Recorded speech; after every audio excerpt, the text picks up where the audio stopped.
one on top, the giraffe, it Mm-hmm. has three different surfaces for writing. One is a whiteboard, one is a blackboard, and that green board works like a blackboard. Okay.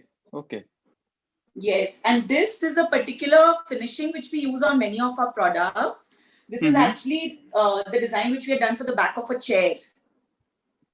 Okay. But this Okay. particular technique we've kind of developed in our own style, and we use this in many products from beds to chairs and all the different types of furniture pieces which need a soft padding. So as a mother of two, I also realized the value of being able to maintain products very easily, as also the value of using any particular product over a long sustained period of time. So every product that we design, we keep these two features as very integral parts of the function, where either a simple product is used for a longer period of time in different ways, and at every point we are able to create very simple ways of cleaning and maintaining the products. We use very minimal hardware and we use very minimal mix of materials where there would be scope of things to be difficult to maintain. We always keep in mind that this is something which children are using, hence hygiene and ease of use and ease of maintenance is very important for us to always keep as part of our products.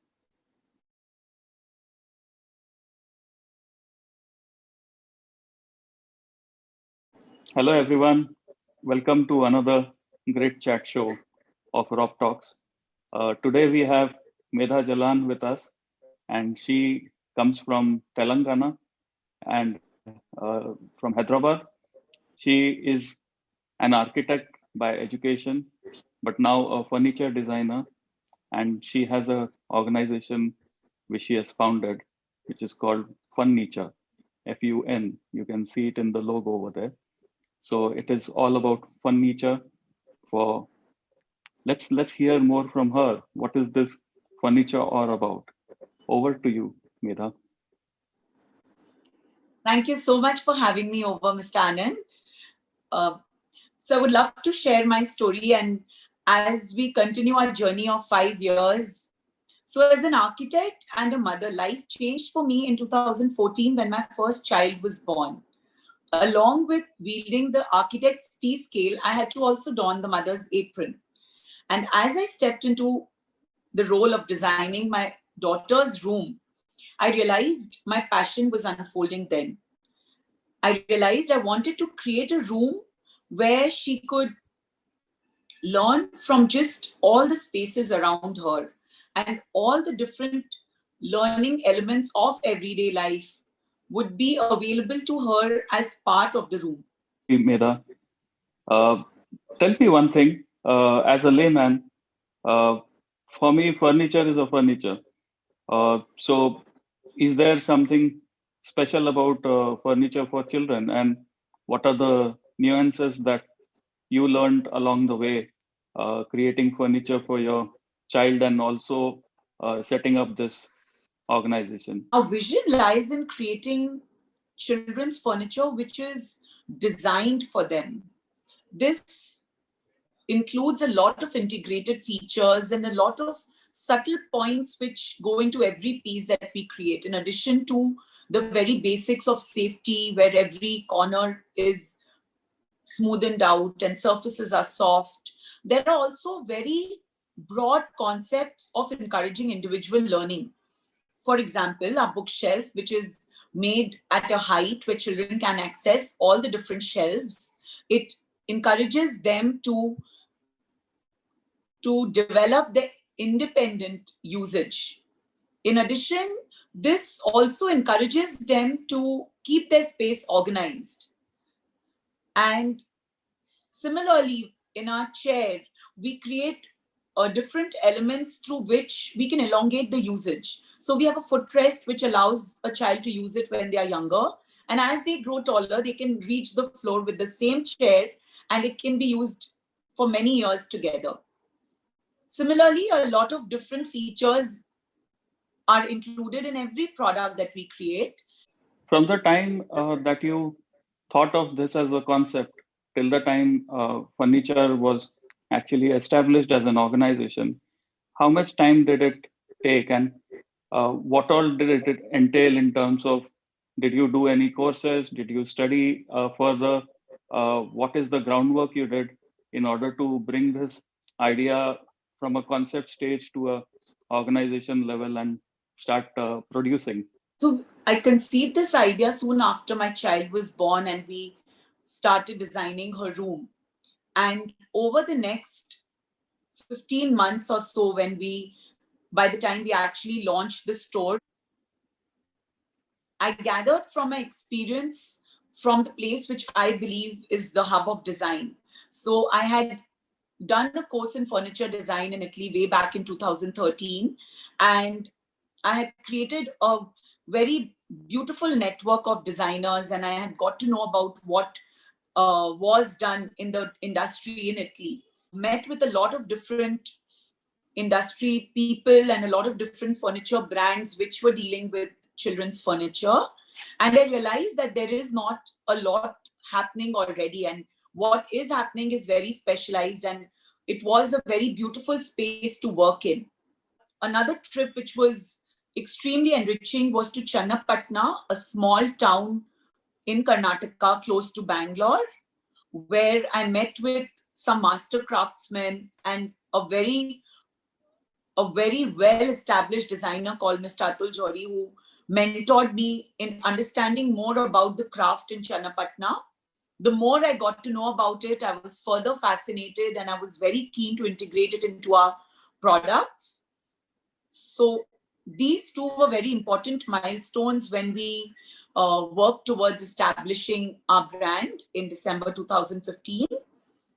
Entrepreneurial journey is always a uphill task, and you need a lot of inspiration and guidance from people around you.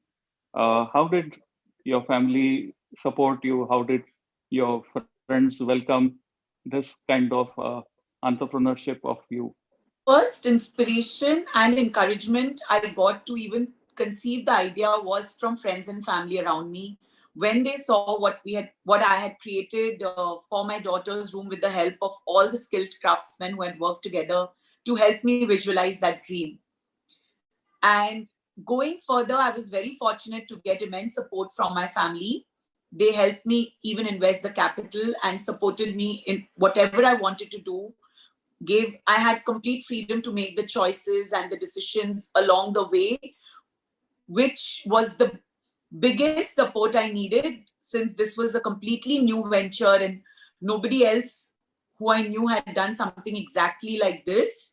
The freedom to make my own decisions and also to make my own mistakes was the biggest support I got from my friends and family. And definitely in that list, I would like to name my husband and my father-in-law as my biggest support through this journey of 5 years. So my furniture story, uh, you said it is a store or a outfit in Hyderabad. Is it a brick and mortar shop, or is it an online store? And how does one go about uh, picking up furniture from you? Do they tailor make it? Do you tailor make it, or it is off the shelf? Tell us a bit about the buying process from a end customer perspective. We work with a catalog which becomes a starting point of discussion with our clients. And anybody who would like to visualize or has some ideas about what they would like for their child, we help them visualize that through our virtual catalog and what the client's requirements are, what their aspirations are. We then invite them for a virtual walk through our catalog, and then we help them see what they visualize through little changes that we can do in the software. So we help them see how a specific table may look in their chosen color, or we show them how it looks when a child is using them through our software, so they can visually see what it looks without needing to step out of their homes. And then we give them a costing, etc., and create that product specially for them. We also design completely from scratch where if there is a specific space constraint or somebody wants something a little bit more elaborate, we design it from scratch just based on the requirements and understanding of what their needs would be. What does this software do, and is it like a virtual tour, which is at the end user, it's available, or one has to come to your office to have a look at what this virtual tour is all about? It's a software which we operate on a meeting, on a virtual meeting with the client. So that is on a software which we operate, but the client may be able to choose exactly which color they want. They can choose the products and they can almost operate it, but through us and on our systems. In this entire journey of yours so far, you would have created some unique selling propositions for your organization. Would you like to share that with us and tell us more about the foundation stones on which this entire concept is built? We work with the concept of conscious design. The conscious and mindful design is in terms of all the different aspects of every product. On one hand, we look at encouraging children to realize the value of things, to realize that things can be used over a long period of time. They can change their usage. They can be very open-ended and creative in their usage. On the other hand, we also always wish to continue supporting the team of artisans who work with us in terms of giving them a sustained means of livelihood by giving them work. And also we continuously strive to work with new materials and always conscious of what impact it has on the world around us. So we only use natural materials largely, and we have now also started integrating a very unique new material which is made completely of recycled plastic. It is a very beautiful material which can be used to create almost all our products, and it gives a lot of the benefits of outdoor and indoor use while always having inbuilt into it the aspect of being a recycled material. So at every point, this conscious and mindful design is an integrated part of all our products. And we hope to also make the children conscious of these every time they use it and they buy products like this. So they know about what a recycled material can be like just by virtue of seeing it when they use it. And they can know that it can be something extremely useful or extremely comfortable to use as well. I think our USP lies in mindful and conscious design. I just felt, Medha, that when you go in for a tailor-made thing, it will always turn out to be more expensive than buying off the shelf or a factory designed product which is commonly used by everyone. What is your take on that? We truly believe that when we invest in a good quality product, it is a long-term investment versus quantity, where we buy things we continue to buy many products and use it for short durations. So we truly believe that in a long period of time, when we evaluate these products, they would be far more economical and far more feasible, even though initially it may seem to be more expensive. Over a period of time, the value is completely absorbed and the value is completely justified. Another question which comes to my mind is, what is the age group of children that you're catering to?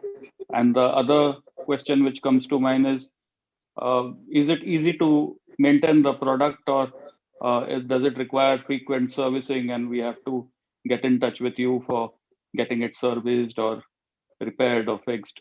If you could tell us more about that. The age group, we typically design for 0 to 13. But of course, that 13 is a number which can be expanded further depending on the height of the child. And certain products are not age bound. But by and large, we are catering to 0 to 13 years. And when it comes to maintenance, I think that is again a very integral part of all our design, where the products are extremely easy to maintain. We mostly work with finishes which can be white clean. They are always the fabrics that we use typically are the ones which can be white clean as well. And all the surfaces are extremely smooth without a lot of undulations which can allow dust to integrate. And they're very easy to use, and they're mostly the kind that you would fix in a place and keep. And the ones which can be moved around are the small pieces which with very smooth finishes. So they are also extremely easy to use and they can be moved around very easily. Medha, what are the kind of products that you have, the entire spectrum of products that you have at the moment? And if anyone is watching this video, what are the opportunities that they can look forward to speaking with you other than just being a customer and a prospective customer? Yes, we are definitely at a point where we are looking at going more towards a B2B kind of a thing, or large scale orders. So basically looking at resellers, any good lifestyle brands with whom our vision matches, because there is a lot of scope within this and we would possibly like to expand within this range. We need so expansion plans would not really be in that scope, but we do hope to reach more shores and reach a wider audience so that we can take what India has to offer and the handcrafting that Indian skill set has to offer that to a larger audience. Product range includes everything that you would typically need from birth to a teenager's age, which includes largely beds, storage solutions, tables, chairs of all types and all age groups. And we are also creating certain customized accessories, whether it is room mirrors or panels for wardrobes or play mats. And we are also equipped to create anything else which may not already be existing in our catalog. And we also hope to work with different schools or different spaces where many children access the space so that we can offer what we are offering to single users for multiple users to use at the same time, because we truly believe our products are strong and hardy and can be used by multiple children very conveniently and comfortably. So Medha, thanks a lot once again for being a honored guest on Rock Talks and taking time off your busy schedule and speaking about your passion and your journey. It was indeed a delight to speak to you and understand as to what you're doing and how creative an architect you are. Thank you so much for having me here, Mr. Anand. It was totally my pleasure. And it's been such a lovely interaction with you through these weeks till we finally got to the recording today. And I think it's been an absolute pleasure to be here on Rock Talks. Rock Talks is doing an amazing vision that you have here of getting small business owners onto a platform where we get to speak about our work and a lot of different people really know what's happening behind the scenes. Thank you so much for creating such a beautiful platform and giving me the opportunity to be here today. I'm very grateful. It's been an absolute pleasure to interact with you and so much to learn from you about humility. Thank you so much.